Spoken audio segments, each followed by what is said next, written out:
Are you meditating again? His girlfriend asks from the comforting covers on the bed. The light of morning shines through the barely parted drapes. Apparently, I did it all night without realizing. Matt responds to her. You know you need your sleep, Matt Renassier Lake. She scolds him gently, bunching up the bed covers around her. They had been together a year and a month now, but there were still many things she did not understand about him. A strange melody plays from the bed, muffled under the covers.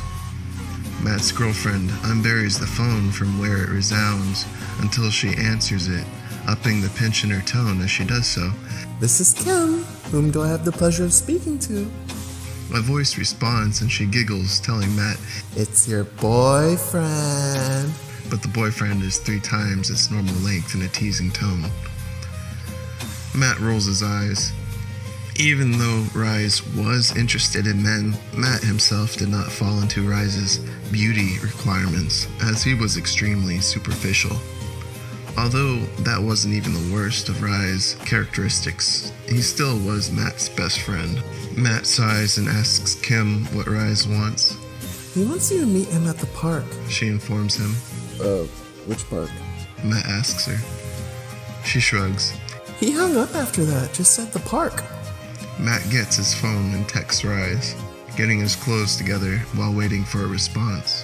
His memory goes back to when they were kids, acting out fantasies of dragons and elves in the park near his childhood home.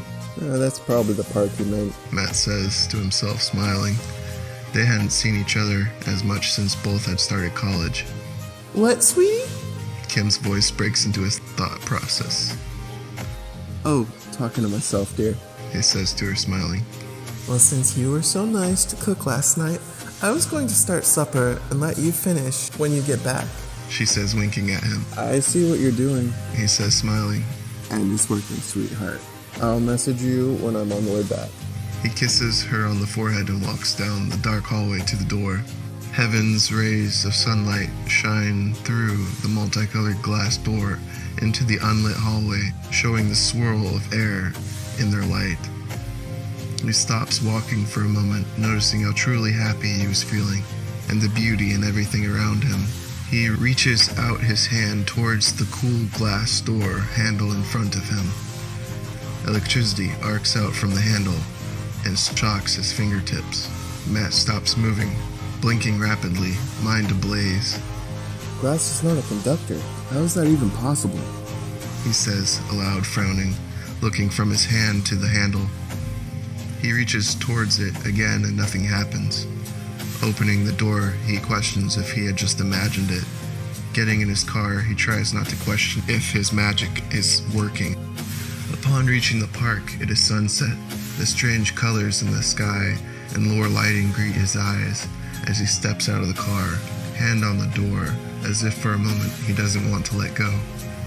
But the door closes, and he walks up the trail on the right side, leaves and trees rustling against each other in the wind. His scarf unwraps from his neck and twirls off into the breeze as he raises his hand to grab it, a second too late. He watches as it gets pulled and pushed back and forth like a snake caught in the wind. The wind bites into the exposed flesh of his face with renewed vigor as he grimaces and walks up the favorite path of his youth. Moss covered the rocky turn on the trail's path as he turned the corner towards where he and Rhys had met what seemed like so long ago, and yet could have been yesterday. Rhys is there, turning to wave at him, smiling. Lovely weather we are having today, isn't it? Rhys yells at him across the wind. Matt just shakes his head in disbelief and smiles. How have things been with your new boyfriend? Matt asks. Rhys looks off to the side. Oh, I broke up with him already. I'm fine, no worries. He pauses and looks at Matt. That's not why I called you out here today, though. I was curious. Have you dreamed any especially strange dreams lately? Matt looks at Rhys in surprise. What do you mean? Rhys turns away and walks along the edge of the trail, looking down, then turns back to Matt, looking him in the eyes intently. You know, I've always had horrible nightmares, but never learned even a loose control of them, unlike you. Well, last night I had a dream unlike any I've had before. More of the stitched together people? Matt asks, concerned for his friend. No. Well, I mean, yes, it had some, but even they were different. We were in a place, an enormous place, a strange mansion of some sorts. You and I were searching for Kim, like something bad was going to happen to her.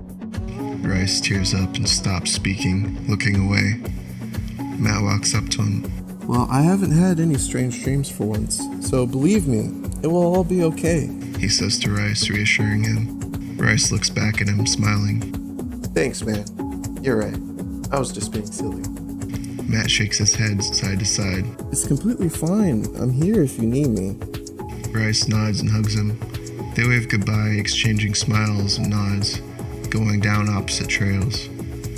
Matt rides home in the car, suddenly thinking back to the trail home from his college yesterday. He shakes his head and dismisses it. Opening the door to his house, he hears water bubbling in the kitchen. All other lights than the kitchens were out. Matt smiles and says, Honey, I'm home. Sorry, I forgot to text. Rhys was... He stops as he rounds the corner into the kitchen. Kim is nowhere to be seen, and a pot on the stovetop containing noodles is boiling over. He feels his stomach sinking as he moves to take care of the noodles, calling out, Kim? Sweetie? as he does so, peering into the darkness all around him.